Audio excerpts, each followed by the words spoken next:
കുണ്ടറയിൽ ക്ഷേത്രോത്സവത്തിനിടെ യുവതിക്ക് പോലീസിന്റെ മർദ്ദനം. സ്വകാര്യ ആശുപത്രിയിൽ ചികിത്സ തേടിയ യുവതി കുണ്ടറ SI കിരണിനെതിരെ SP പരാതി നൽകി. ഔദ്യോഗിക കൃത്യനിർവഹണം തടയാനെത്തിയപ്പോൾ ഇടപെടുക മാത്രമാണ് ചെയ്തതെന്നാണ് പോലീസിന്റെ വിശദീകരണം. AV ജയശങ്കറുണ്ട് വിശദാംശങ്ങൾ നൽകാൻ. ജയശങ്കർ, ഈ യുവതിയുടെ പരാതി എന്താണ്? പോലീസ് എന്താണ് ഇക്കാര്യത്തിൽ വിശദീകരിക്കുന്നത്? ഇതിൽ വസ്തുത എന്താണ് മനസ്സിലാക്കുന്നത്? അതായത് ആൽത്തറമുകൾ ക്ഷേത്രത്തിലെ മഹാദേവ ക്ഷേത്രത്തിലെ ഉത്സവത്തിനിടെ കഴിഞ്ഞ 26-ാം തീയതിയാണ് സംഭവം. അവിടെ പോലീസ് പറയുന്നതനുസരിച്ച് ഈ പെൺകുട്ടിയും ഈ നിലവിൽ മർദ്ദനമേറ്റ് ചികിത്സയിൽ കഴിയുന്ന അശ്വിനി എന്ന പെൺകുട്ടിയും ഭർത്താവ് അനന്തവും ഈ ഉത്സവം അലങ്കോലപ്പെടുത്താൻ ശ്രമിച്ചു. അതിനിടയിൽ തടഞ്ഞു എന്നാണ് പോലീസിന്റെ ഒരു വിശദീകരണം. എന്തായാലും ഈ പോലീസ് മർദ്ദനത്തിൽ ഈ അശ്വിനി എന്ന പെൺകുട്ടിക്ക് നമ്മളെ വണ്ടിയിൽ അവിടെ DJയിൽ ഈ പാട്ട് ലൈറ്റ് എങ്ങാണ്ട് ഓണായി. അതിലെ തുടർന്നാണ് നമ്മൾ മേളിലുണ്ടായിരുന്ന ഒരു പയ്യനെ വലിച്ച് പോലീസുകാർ താഴോട്ടിട്ട്. അതേ തുടർന്ന് എൻ്റെ പുറത്താണ് വന്ന് വീഴുന്നത് ആ പയ്യൻ. അപ്പോൾ എൻ്റെ ഹസ്ബൻഡ് ചോദിച്ചു, സാർ ഇതെന്തോ ചെയ്യുന്നത് എന്നും പറഞ്ഞാണ് അവിടെ വഴക്ക് തുടങ്ങുന്നത്. അങ്ങോട്ട് നീ മാറുന്നില്ലടാ, നീ ആരാന്ന് ചോദിച്ചുകൊണ്ടാണ് പുള്ളിക്കാരൻ. അപ്പോൾ അങ്ങനെയാണ് വഴക്ക് തുടങ്ങുന്നത്. ആ വഴക്കായപ്പോൾ പുള്ളിക്കാരൻ്റെ അത് മുടിയിൽ ബാക്കിൽ പിടിച്ചുകൊണ്ടാണ് കുത്തിന് പിടിച്ച് കൊണ്ടുപോകുന്നത്. അപ്പോൾ അത് ഞാൻ തടഞ്ഞതിന് എന്നെ ശരിക്കും അടിച്ചു. അടിച്ചു എൻ്റെ മുതുവിൻ്റെ ബാക്കിലടിച്ച് എൻ്റെ കാൽ രണ്ടും അടിച്ച് പൊട്ടിച്ച് വെച്ചേക്കുക. എനിക്ക് എൻ്റെ കയ്യിലെ വിരലുകൾ അത് കണക്ക്. എന്നിട്ട് ചീത്ത വാക്കുകൾ പറഞ്ഞിട്ടുണ്ട്. നേരിടേണ്ടി വന്നു. വന്നു തറയിലിട്ട് അടിച്ചത്. പിന്നെ പെപ്പർ സ്പ്രേ വെച്ചിട്ട് അടിച്ചു. ഇല്ല, ഒരു വനിതാ പോലീസ് ഒരാളും ഇല്ലായിരുന്നു. പെപ്പർ സ്പ്രേ വെച്ചിട്ട് അടിച്ചു. ഇത് കഴിഞ്ഞ് എൻ്റെ ഹസ്ബൻഡിനെ ജീപ്പിൽ കയറ്റി പോവുകയും ജീപ്പിൽ വെച്ചിട്ട് അതുലെന്ന് പറയുന്ന പോലീസുകാരനാണ് പെപ്പർ സ്പ്രേ മുഖത്തടിച്ച് പുള്ളിക്കാരൻ്റെ. എന്നിട്ട് അതിൽ വെച്ചിട്ടാണ് ലാത്തി വെച്ചിട്ട് അടിക്കുന്നത്. ഈ SI കിരൺ എന്ന് പറയുന്ന സാറാണ് എന്നെ ഉപദ്രവിച്ചത് ശരിക്കും. അതായത് വലിയ തോതിലുള്ള മർദ്ദനം ഉണ്ടായിട്ടുള്ളത്. അതെ, ഇപ്പോൾ ഞാൻ ഈ വിഷയം അറിഞ്ഞിട്ട് ഞാൻ SIയെ വിളിച്ചു.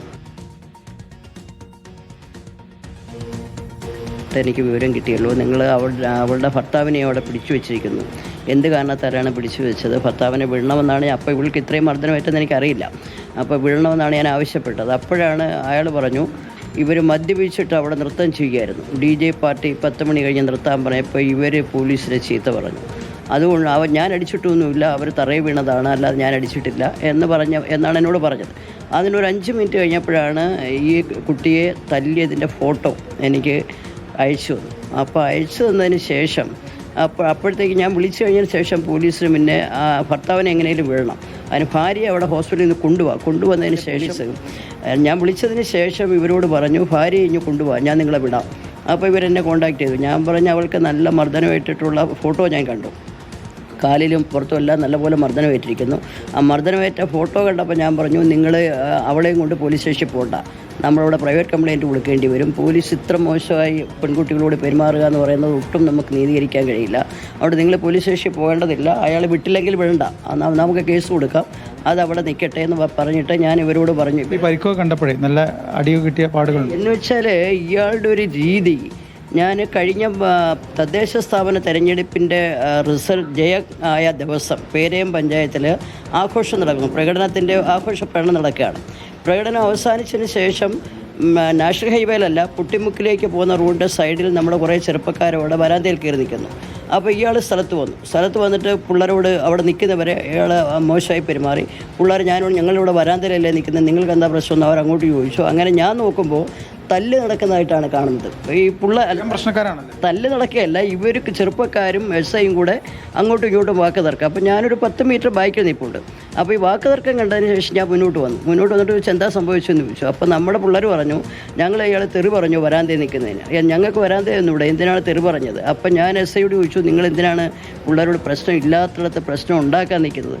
അപ്പോൾ അയാൾ പറഞ്ഞു, അങ്ങനെയല്ല, ഞാൻ പറഞ്ഞപ്പോൾ അവർ കേട്ടില്ല. ഞാൻ 2 കൂട്ടരെയും പിടിച്ചു മാറ്റി, പോലീസിനെ മാറ്റി. ഈ സംഭവത്തിൽ എന്തായാലും ഒരു കർശനമായ നടപടി എന്താണെന്ന് വെച്ചാൽ അയാളൊരു പ്രശ്നക്കാരനാണ്. എവിടെ ആര് നിന്നാലും അവരുടെ മേക്കിട്ട് കയറുക എന്നുള്ളത് അയാൾക്കൊരു രീതിയാണ്. അന്ന് ഞാൻ അയാളോട് പറഞ്ഞു, നിങ്ങൾ SI ചെറുപ്പക്കാരനാണ്, കുട്ടികൾ ചെറുപ്പക്കാരാണ്, അനാവശ്യമായി പ്രകോപനം ഉണ്ടാക്കി ഇഷ്യൂ ഉണ്ടാക്കരുത്, പോലീസിൻ്റെ ജോലി അതല്ല. ഇയാളെ തുടരുകയാണിപ്പോഴും. എന്തായാലും വലിയ തോതിലുള്ള ഒരു മർദ്ദനമാണ് ഉണ്ടായിരിക്കുന്നത്. അശ്വിനി, ഇപ്പോൾ നമ്മൾ പരാതിയൊക്കെ ആയിട്ട് മുമ്പോട്ട് പോയോ? എന്താണ് മുമ്പോട്ട് പോകാം, നടപടിയായി മുമ്പോട്ട് പോവുകയാണ്. എന്തായാലും വലിയ തോതിലുള്ള ഒരു പോലീസ് മർദ്ദനം തന്നെ അന്ന് ഉണ്ടായി എന്നാണ് പറയപ്പെടുന്നത്. എന്തായാലും ഈ വിഷയവുമായി ബന്ധപ്പെട്ട് ജില്ലാ പോലീസ് മേധാവിക്ക് ഉൾപ്പെടെ നിലവിൽ ഇവർ പരാതി നൽകുകയും ചെയ്തിട്ടുണ്ട്. ബാക്കി പോലീസ് അന്വേഷണം ആ തലത്തിൽ നടക്കുന്നു. ഞാൻ നേരത്തെ പറഞ്ഞതുപോലെ പോലീസ് നിലവിൽ ഇവർക്കെതിരെ മറ്റൊരു കേസ് കാര്യം കൂടിയാണ്. ശരി, ഓക്കെ, വ്യക്തമാണ്. AV ജയശങ്കറാണ് വിശദാംശങ്ങൾ നൽകിയത്.